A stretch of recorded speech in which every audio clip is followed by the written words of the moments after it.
Okay, am I live now? Ugh. Hello, lovelies. Welcome to WIP Chat. Today we are going to be doing 30 questions every author should ask their characters. Camp Nano is coming up very, very fast. 8 days, eek. So today we're just going to go through the first part of the character interview questions. And it's mainly just, how are you doing? What are you seeing? Today, I'd like to say hello to Laura. Thank you for being early. Hello, Barrett. Hello, Cool Gamer. Welcome to the stream. I am doing very well today. How is everyone else doing? I hope that you are not having the issues we're having. This morning, when I set the stream up, last week I had to cancel the stream because the weather was too bad. This morning I got up, no wind at all. About 2 hours ago, the wind started just carrying on. Hi, Charlie. Welcome to the stream. So here we are. We are going to do this today. And, you know, it's the reason I wanted to do this is I am very much a planner. I'm a people watcher. So when I go in to start writing, I usually have most of my character planned. But a few years ago, when I was mentoring for Junior Nano, I was following this one story, and literally everything about the character changed from chapter to chapter. Pantser writing is great. It amazes me that people can write without a plan, but there are a few things that you need to be aware of. A few things like keeping your character in such a way that it makes sense. So let me enlarge this. We're going to start out today with just very basic character planning. And first of all, one of the things you need to do, and this is not the first thing you need to do, but it's something that helps for everyone to do. It's called the UDMV, which is the Universal DMV. The coin term, I believe, actually the UDMV came from the Marvel universe. From science fiction of a universal, like, driver's license identification. You know, things: name, eye color, hair color, height, weight, date of birth, age, and then, if applicable, you need their species, race, culture, religion, their job, their health, like physical and mental, and distinguishing marks.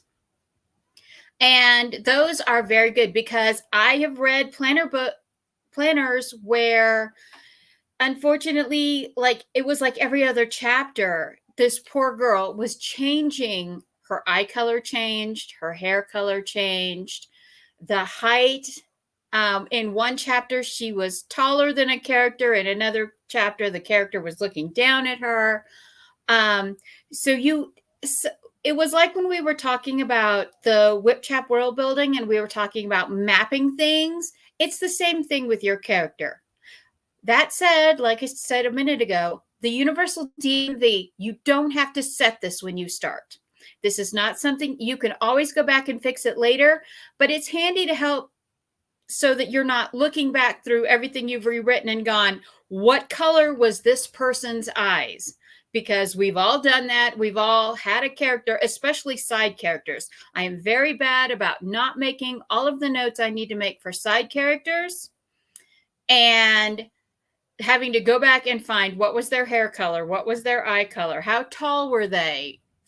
And that's just something that as writers, I guess, we struggle with. If we're not a true planner or plotter, keeping track of the universal DMV notes is something that we struggle with.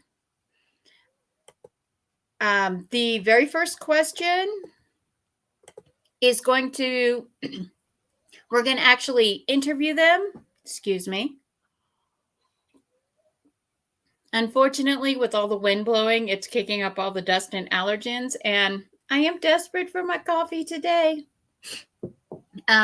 What we're going to do with this is we're going to learn the Fav and Shade story time of who your character is by interviewing that character that you're trying to build. We want to find out who they are from their point of view, not from you as the writer. And this is a very good way to make sure that you are not self-inserting every single character. Laura says, I come up with the universal DMV info for my characters and write it down before I start drafting. It is helpful so I can keep consistent. That's exactly true. Oh, it's raining there. Please send me your rain. The prairie has gone from covered in snow to now just very, very tawny, beigey, golden, will burn if a firefly sneezes. It's kind of terrifying. Okay, so let's get to our very first questions. The first question you want to ask your character, like, hi, I'm Mama Maggie. I will be your author today. What is your name?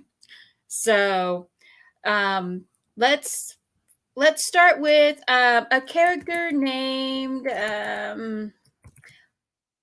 let's name the character Anu. So Anu is going to be our character. So for question number 1, let's try to figure out, does Anu have a nickname that she likes? Does she have a nickname that she hates? Now, this is a very relatable thing. We've all had that nickname that, our grandfather or our grandmother called us, or a favorite aunt or uncle or a bestie called us that we just loved. And then there was that nickname that our bully or the person who we felt like tormented us called us. And it's a very real thing, and it gives a very interesting depth to the character. So I have a character, Lloyd McConnell, in my Pagosa Cliff series. Now, his full name is Humphrey Lloyd McConnell Longfellow. His father's last name was Longfellow, and so unfortunately for him, after his father's death, his mother went back to their maiden name. So then he was just Humphrey Lloyd McConnell, but all of his cousins still knew him as Humphrey Longfellow. And you can see where the teasing would start. So he always went by his middle name because his nickname was Humpy Longfellow. And that is just an unfortunate nickname to have when you're a teenage boy growing up on a ranch.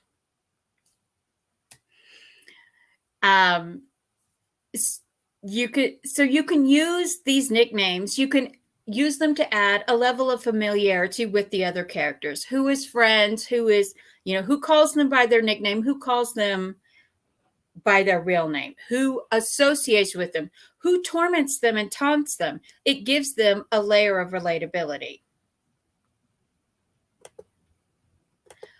Number 2 and number 3. So number 2, what is your favorite food? What is your most hated food? Now, these can be hot button topics in the real world. If you're dating someone and you're on your first date, you swiped right and you're sitting at the table with them and you're like, what's your favorite food? And they're like, oh, I like pickled cow's feet. You're going to be like, oh, that's my most hated food. It happens. My husband loves corned beef hash from a can. Yes. So my way of bribing him for anything is to make him corned beef hash from a can because I can't stand the smell, taste, or look of it. Another thing, question number 3, to our character Anu. What is your favorite beverage? What is your most hated beverage? This is also a hot button topic in the real world. If you have a coffeeholic and they are sitting across from someone who hates the smell, taste, look, everything about coffee, then you're going to be having some internalized conflict right there. A good example is blended frappes are basically coffee flavored ice cream with ice. Now, you have a character. She hates coffee. Everything about coffee. her love interest sees her with a frappe, brings her a hot coffee, that's going to be a little big conflict there. Or, since Richard isn't in the chat, thank you for bringing this up, Laura. Pineapple on pizza is a hot debate, especially in our little writer community. But it can also, Laura points out, it can be a good conversation starter during anything, a date, an encounter, coming across somebody eating or drinking the thing you hate the most. It's a thing. The next one that we have will be, is in this same building this personality for your character. Number 4 is favorite smell or scent and the most hated one. Now, this plays into people who have allergies, people who are struggling. A certain smell can be triggering. If you have, I write a lot of trauma victims, the smell of a certain cologne can be triggering to some people. Some candles will set off my allergies to the point that I look like I'm sobbing when I'm just trying to breathe. The eyes, the nose, everything.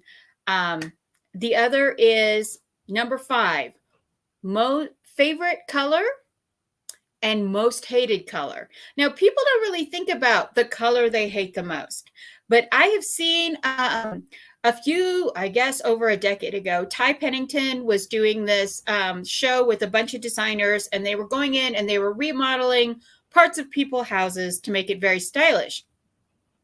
And the designer would not listen to the house swap couple that kept saying, no, we can't use this color. She hates brown. And she's like, oh, it's not brown. It's latte something, Americano or something. It had some fancy coffee name. And they were like, no, it's brown. And so they took, her house was already in her most favorite color, these very beautiful lavenders, and she converted it to this coffee and chocolate brown with almost a pumpkin orange accent. And the girl freaked out. And I would freak out too. I mean, I would not mind having those colors in my house. But if you hated those colors and suddenly you walk in and your living room is that color, yeah, that can be very, very triggering. Another thing is characters can interact like this. They'll see someone and they smell a certain way, or they are wearing a certain color and be like, oh, that's my favorite color too. That's a very good icebreaker. Or, what perfume are you wearing? I really like that smell. We do this in real life. It gives our characters relatability. Number 6 is favorite texture or most hated texture. Now, this is something that you can look at because not all of your readers, in the age of audiobooks and reader technology, we have apps now that will read any printed document. So people who are visually impaired, the smell, they describe that, give them that visceral sense. Texture is another thing that you can give them a visceral sense. Things have different texture. Things are silky. Things feel like wood. The keys on your keyboard have a certain feel. The surface of your coffee cup, is it smooth? Is it textured? I had a friend in high school who, and I'm dating myself. So people were still wearing corduroy when I started high school. Yes, that long ago. And she hated the texture of corduroy. It didn't matter if it was pinwhale, fine whale, or the mega whale. She hated the texture of corduroy. She hated the lumpiness. She also hated anything that was woven. She did not like heavily woven textures. She just didn't like them. She didn't like the texture of bark of trees. And these are elements that can really create an excellent story vehicle for you. The ground feels this way. The trees feel this way. She's on her hands and knees, and she can feel the pebbles and the sticks in the grass pressing into the palms of her hands. That can convey a level of experience that otherwise might be missed. So favorite textures, least favorite textures, you can tell how bougie someone is by, oh, I only sleep on silk. Well, that's nice for you. It tends to stick. Next questions are favorite season or weather, and what is your most hated season or weather? These are very big deals because seasonal affective disorder is something that you can write into your characters in a mild or strong way without making that look, without it making it look like that you're trying to be overly sympathetic with the character. It is very important that you not like disrespect people who have seasonal affective disorders, because there are some people that have sad badly enough that they almost attempt suicide when in the cold dark months. So treat it with respect because it is a mental health issue, but also know that just because somebody dislikes winter, they're not as happy in the winter, or maybe they hate summer, maybe they hate the heat, they can't handle it. This is a very real thing. People like will love winter and hate summer, or love spring and hate fall, or vice versa. I'm not fond of spring simply because I've got all the allergies, but that happens. Another thing is, what is their favorite holiday? And if you're writing a science fiction world or a fantasy world where the holidays are not in line with the holidays you are used to, if you are writing holidays from another culture or religion, be sure to do your due diligence, get your sensitivity writers. You need to be able to have these set up in such a way that your characters are not disrespecting that culture. I have a friend who in high school who was a Kurd. She was Islamic. She hated Ramadan. She loved the meaning of it, but she hated the all-day fast. And I can understand that. There's a lot of people growing up Christian. There's Lent. You're supposed to give up red meat or some other food or drink that you very much value for Lent.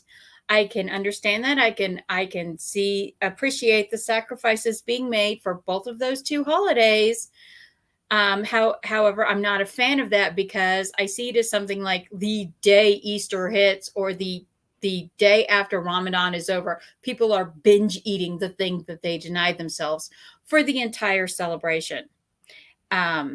So if you're going to do the favorite and most hated holidays, please be aware, do your due diligence. If you're creating these holidays, be very careful that you are not overdoing or culturally appropriating another culture's holiday to base your holiday on. Number 9, favorite time of day or night and your most hated time. We all know this one. You're a morning person, you're an afternoon person, you're a night owl. We even have colloquialisms. The early bird gets the worm. Things like that indicate people's favored times of day or night. And even as writers, we struggle with do I write better in the morning? Do I write better in the afternoon? Do I write better later at night? Your characters can have these same quirks, and your character might be the opposite of you. You might have a character who cannot speak coherently until noon. That is a very interesting character to write, especially if you're someone like me who I'm up early in the morning, every single morning, have the farm life going on. So it's, let's go back to the character. So we have Anu, and let's say she's a night person. She's not one for the daytime. She hates coffee, and her favorite season is the dead darkness of winter. She wants it. She's a goth girl. So now we have 3 traits based out of here to give her a personality that will reflect throughout the book. So you know that if one character goes to wake her up in the morning, they're going to have a little bit of a struggle because she's going to be like, nope, I'm sleeping in. So again, these are just layers of characters to add. Number 10. Number 10 can be a very, very tricky thing, even in the real world, because you have a favorite place or a most hated place. Growing up, my favorite place was outside. As a child, I just wanted to be out in the wilderness and running amok, barefoot, little heathen. That was me. My sisters, their favorite place was my most hated place. They wanted to go to the mall. I hate the malls. I hate walking around. I hate all the stores. I hate all the people. The food court stinks. Unpopular opinion, yes. Please don't bash me in the comments. It's very, very sorry, I just saw Laura's comment. As a night owl, it's hard to wrap my head around a character who's a morning person. See, for me, I'm married to a night owl, so I can kind of get there. But honestly, I want to be asleep at 10 o'clock, and I'll see you at 5 a.m., at 6 a.m., at 7 a.m. Well, I have to be out of bed by 7 a.m., or the goats are screaming at the house because they're hangry. But yeah, dragging one character dragging another character off to their favorite place, and the character and your main character's like Anu is like, I don't want to go to the mall. I want to go to the goth shop. I want to go to the library. I want to go to the gamer shop. So it's a very good way to create this distance between who your character is and who their friends are. It can create tension, but it can also create a relationship, because if the best friends or the love interest favorite place is your character's their most hated place or least favorite place, you can show that one or the other is giving somewhere for the balance, for how things are working out. Laura's favorite place is the movie theater.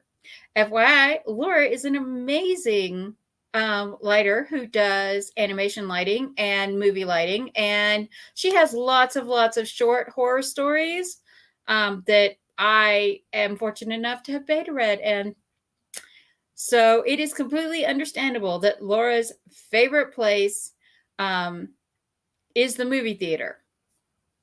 Yes, least favorite place. Favorite and probably least favorite was school, where the bullies were. Yeah, that would be an interesting way to set a character up. Their favorite place also contains their least favorite people. All right, next question is number 11. What is your favorite chore and your least favorite chore? I know this seems like an odd one, but there are actually people who like hand washing dishes, who like sweeping the floor or running the vacuum or going out and raking the yard. There is something that they do that it's zen to them. It calms them. It gives them this sense of feeling of okay, I don't have to think about anything. I can just do this thing.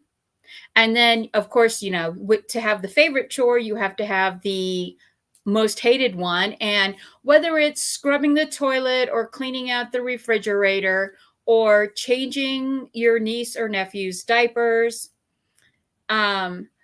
these can be very effective ways to give your character something that, like, they're willing to trade their sibling. I will trade you this thing if you will do this chore for me, because no.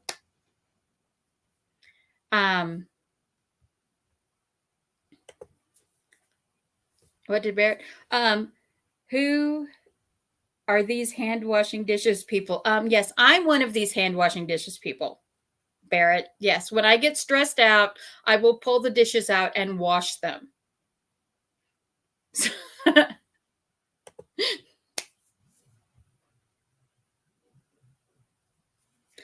Laura says, I have to hand wash dishes. There's no dishwasher in the apartment. Weren't we looking at countertop dishwashers with you, or was that Kat? I don't know. I just remember we were talking about it on one of Glory's streams. All right. Number 12, music. Music is another one of those hot button topics, especially if you're writing a contemporary world. Anything 19th century and up, music is something that can start a war because people they have the feels about music. And like I remember my grandparents were always listening to the Grand Ole Opry. Always the Grand Ole Opry or old country music. The 1950s country music. They were always listening to that older music. And in the 70s, my father and mom, they liked disco. And my grandmother was like, do not play this in our house. Do not play this near our house. Do not play this adjacent to the state we live in. I mean, she just did not like it. I am very, very open to music. I like all kinds of music. I set up individual playlist for every WIP I write. And sometimes I will have playlist for specific characters just to keep their voice in my head. Personally, the only music, two kinds of music that I don't like is I do not care for reggae music. The sound of steel drums, there's something about their sound that I don't like, the same as I don't like the sound of a French horn. I can't describe what it is. I don't like steel drums. And the other kind of music is I don't like gangster rap. That all women are whores and kill all the authority figures and pillage and steal and that maybe there is like the style of gangster rap that's out there that doesn't have that, but I have not found it. And I like rap music. There's a lot of rap music I like, but the gangster rap, or sometimes they call it mafia rap, it's not my thing. Kat says she does not like death metal, anything annoying screaming punk metal. Favorite music is anything I can sing and dance to. I can feel that. I will get up and dance around just to enjoy my playlist, to get in the mindset of my characters. And it's very good for setting the tone of your world. Like epic battle music, that's like movie score style music, has become very, very popular among writers, to the point that there are dozens of these channels that have this epic, like orchestral and guitars just infused together. So you have that modern contemporary rock music with orchestra in the background. And it's great. Gamer music is the music of video games. I believe that the music of video games are the best modern compositions that we have. I mean, video game music it's modern classical music, and it gives you all the feels. So definitely, when you're interviewing your character, set them up with a favorite kind of music. I have two sisters in one of my books. One of them likes country music. One of them likes country music, but she likes all music. But the one who only likes country music, when her sister is listening to K-pop or something, she's like, again, and I have teenagers, so that was not a stretch for me to write that at all.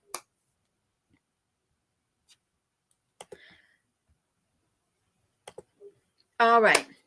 Number 13, and this comes from our darling Barrett, and the thing he always asks on all of his interviews, we love you, Barrett, is what is your favorite vice or sin, and what is your most hated about yourself or in others?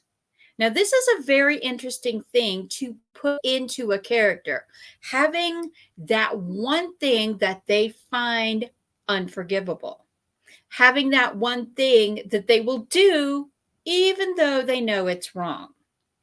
It's a very interesting thing to put in. And like it doesn't have to be like the seven deadly sins. We're not talking about rage and murder and gluttony and sloth and lust. Um, we're talking about, what is something that they will do that they know is not necessarily the right thing to do? Will they steal out of necessity? Will they not forgive someone who is purposely lazy? Will they slack on purpose because they just don't have the motivation for whatever task is ahead of them? Um, it's very interesting to put these little things in to give the character more layers. It makes them more relatable to the people reading your stories.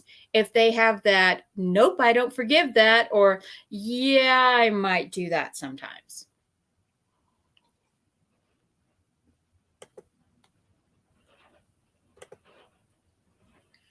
Number 14 is favorite pastime or hobby, most hated pastime or hobby. Before my stroke, I was a crocheter. Did all the needlework. Now my brain won't let me do it properly. But there are people who are like, really, you're just using a hook and a piece of yarn and just, why are you doing that? The dot paintings, I know someone who loves doing the dot paintings, and it's where you take this little thing and you stick these little, either their little raised ink dots or their little jewels, and you just put them on the numbers. It's like a paint by number, but with little raised stickers. And there are people that they love doing these things. They love paint by numbers. Their hobby, let's go for a hot hike in the wilderness. Well, if you're my sisters, going for a hike in the wilderness, when we were teenagers, that was the thing that they did not want to do the most. Going camping was the thing they did not want to do the most. They wanted to be in the city, in the house, with the phone, available phone, radio, CD player, or they wanted to go to the mall. Very 80s girls. So you can create levels of tension with the pastime, but also having a favorite pastime or hobby gives your character a moment to pause in the building action and the building tension of a book. It also gives your reader a chance to take a breath, having them just have a moment of self-care is one of the ways that you can not only give your character a break from everything that's going on around them, but it's a way you can give your reader a break too. Number 15, favorite outdoor activity, most hated outdoor activity. Again, we've done the hiking, gardening, having to mow the lawn. I personally don't mind mowing. I don't mind getting out and running the tractor. Not so fond of weeding, but it's very relaxing to weed the garden. But there are some people who will pay any amount for someone else to do those tasks. Washing their own car. That's something unless I don't see how you would bring your car in the house to wash it, but some people enjoy washing and waxing their car. Other people, they buy a membership to a car wash and they drive through there once or twice a week. Number 16, favorite indoor activity and your most hated. Since the pandemic, I think for a lot of us, a favorite indoor activity that waffles back and forth between being our favorite and being our most hated is binging. Everyone who's binged at any point during the pandy, raise your hand now. Yes, I can see you there. We all do it. In the winter, I like to sit in a corner with a book and some popcorn. I know it's very, very country girl life, but it's soothing to me. I like cooking. Cooking is one of my favorite indoor activities. I do like cooking outside, and when we go camping, I tend to go a little crazy on the camping cooking, but cooking, having a night, having your kitchen and being able to just bake, that's one of my favorite indoor activities. And so that is going to be the end of the stream for today. We have gotten through all 16 questions, which I have shared below in the link. And I also have the link to my Google Docs, where I have all of the first 16 questions of this. And I will be doing the other questions. We have 14 more questions to go. And the next set of questions are going to be interesting. We're going to be doing basically a sliding scale for several of the next questions, where how on your character, how do you compare them on a sliding scale from like emotional to emotionless? Where do they fit on this scale? And then we're going to do a little exercise called Instamood on the next one, which it's a very interesting study in how your characters react to things. What are their stressors? What are their triggers? What is their basic reaction to what is coming next for them? These are they create a level in your character that allows you to words are not my friend today. They allow you to take the character and create a level or depth to them that just a lot of book characters don't have. They get left out, and there's a lot of people that miss these. So I'll see you next time. Thanks for watching. Be blessed. Have a lovely day, and we'll see you next time on #GoodChat. Bye-bye.